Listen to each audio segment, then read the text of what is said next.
I had a chance to sit down with Ready at Dawn design director Dana Jan at E3. We discussed Echo Combat, which plays like a blend between the company's earlier game Echo Arena infused with the payload mode from Overwatch. I started the interview by asking him if fans could expect to see more conventional modes like Capture the Flag or Team Deathmatch. Yeah, we're not announcing specifically what modes or other things that we're working on, but we're definitely testing right now and looking at what other kind of things might be interesting to do in a kind of team atmosphere. So we'll have to keep you posted. I can't tell you anything specifically just yet. Are you guys experimenting with the obvious other stuff as well? Yeah, we are, as well as, when we were actually working on Echo Arena way back when we were doing Lone Echo, we tried a whole bunch of other different types of modes. So we kind of have some ideas of the things we'd like to explore in the future, but right now we're just focusing on combat. I had the chance to play the closed beta and the E3 demo. I noticed that some new abilities had been added during that short duration. One acted kind of like Reinhardt's shield from Overwatch. I asked Dana if the company was experimenting with other abilities. We're definitely, I think, we're growing that. We're looking for what things kind of supplement different play styles. Right now we're just testing a few that we think are kind of currently easier for us to balance and figure out how players will be motivated to use them. But absolutely, the end goal is to keep expanding the Echo Combat palette of tools for players to use. Echo Combat pits 3 attacking players against 3 defending ones. I asked Dana if that number would change or if they found that to be the sweet spot. Yeah. We've optimized the game for 3v3. 3v3 is also kind of a sweet spot for matchmaking as well, so you don't have to wait for a long time to get like a 5v5 match. We're looking to support private matches so that you could make like a 1v1 or a 5v5, so that's something that we're trying out. But at 3v3 we found that there was kind of like this magical harmony for a team where people can be on the payload, somebody maybe could peel off and play kind of defense for the offensive team. And strategically it just seemed like the balance that fit right now for the different abilities that we have in the weapons. Both in the E3 and closed beta builds that I played, there was only one level to play. I asked Dana if more levels were in the works. Yeah, just like modes, it's another thing that we haven't announced like a definitive number or what we're working on, but yeah, we're definitely entertaining additional levels. So like the levels have a lot of places to hide, little nooks and crannies and corners to hide. Seems a bit advantageous for the defending team maybe towards the end. Would you say that's at all true from looking at the data or anything like that? Yeah, I think that last third of the map that you're talking about, where there's shielding and there's a lot of kind of like foxhole type of fixtures and stuff like that, definitely creates a bit of an advantage for the defenders. And we looked at that and kind of as we play tested the map, we were trying to figure out what's the right flow to kind of let the attackers get the ball rolling, get the payload in motion so they weren't overly discouraged at the beginning, create kind of a bottleneck in that center section that we call the tunnels, where it's a little bit tighter. There are flank positions and kind of over and unders. But ultimately that gets like a little bit more friction for the attackers, and then once you've kind of overcome that checkpoint and you get into the last area, we wanted to kind of create a last stand type area so the defenders had some hope of holding them off. I mean, you can see matches that go in complete blowouts where the defenders stop them from even leaving the first area. But yeah, we had to kind of like work towards a balance where there was an adequate amount of defensive structures and hiding places for the defenders on the map. Have you guys like had enough data to see what the win rate is? Is it?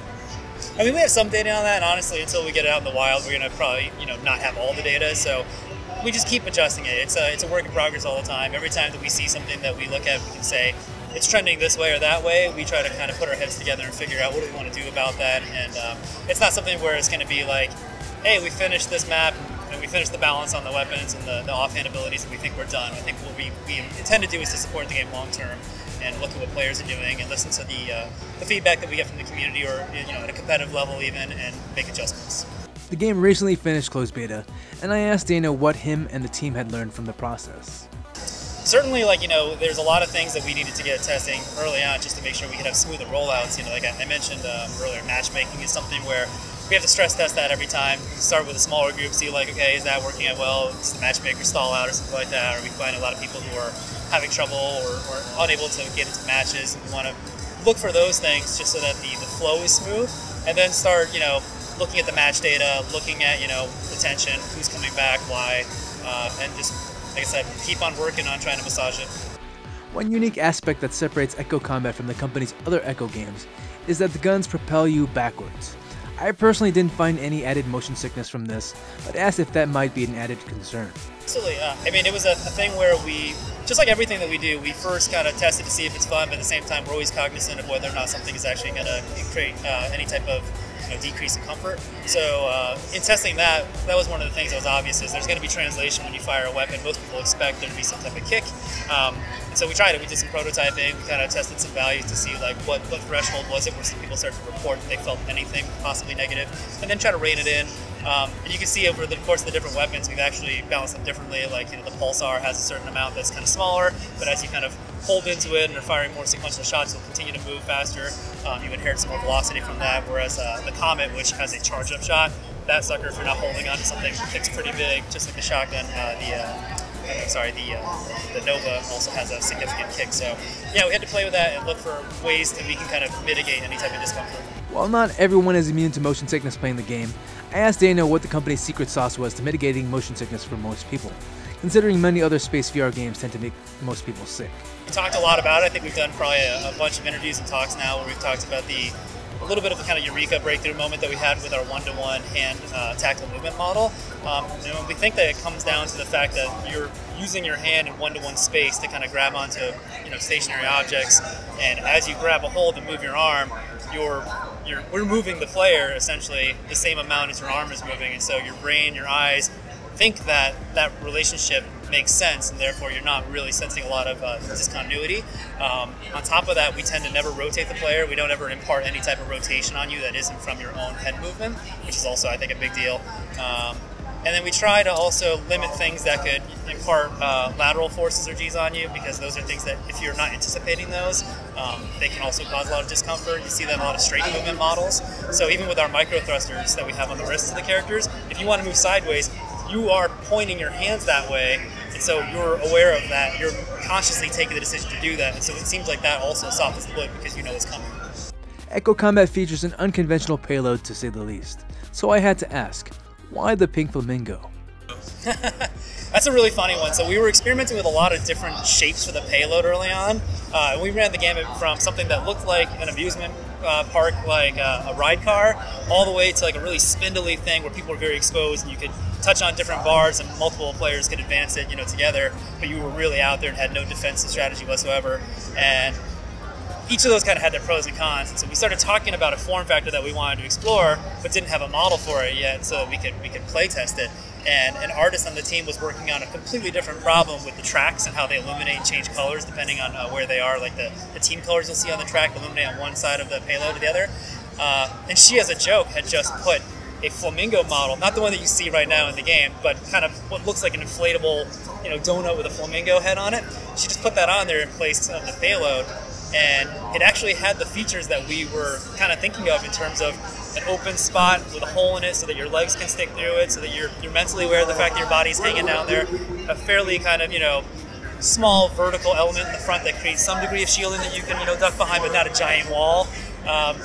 And the flamingo aspect of it, we all just kind of looked at it and said, like, could we do something like this and just really lean into it and, laugh about it and not take ourselves so seriously? And the vibe of Echo Reno and Echo Combat is kind of an exaggeration of reality. We don't want it to feel like a war simulation or anything, too serious. So there's always little kind of tongue-in-cheek atmospheric things that we put in there, and this flamingo just seemed to fit along with that. The game draws clear inspiration from TF2 and Overwatch, with the payload mode and some abilities.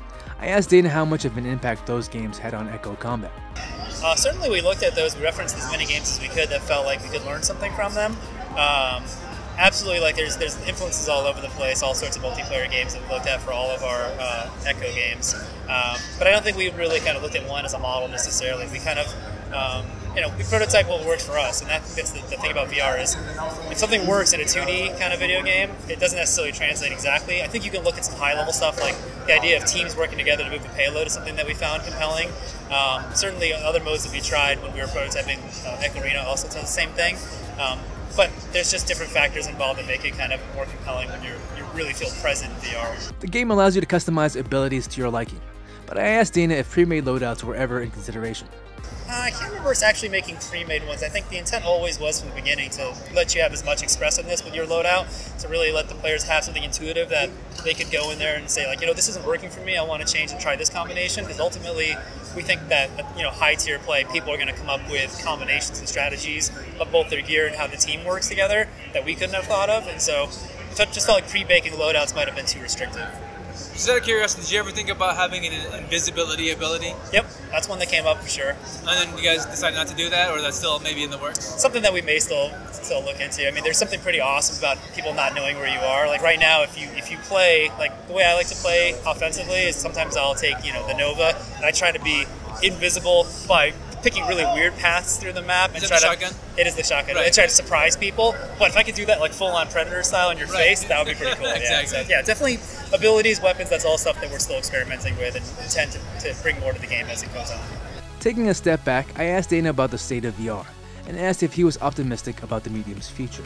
I'm pretty psyched about VR. I mean, I have my own Rift at home and I check out games, and every time I see something new, I'm excited to figure out like what is it that's in there that inspires me to kind of think differently about VR and where VR may be going. I think my opinion is just that this is probably like the first time that I can remember where there's a pretty legitimate now like reason to get involved in the VR space, and we have great hardware, we have really good software now, we have people expressing the imagination in all sorts of ways that I think when I first thought of what would I want to do in VR, I had no idea that we'd be making these kind of things, and that the sweet spot for VR isn't necessarily what you think it is. Like the whole profound idea of feeling socially present with other people and doing collaborative things, that wasn't immediately apparent to me that would be something that's greatly satisfying in VR.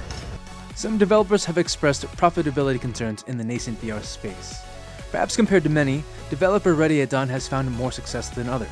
I asked Dana to express his thoughts there on the developer front.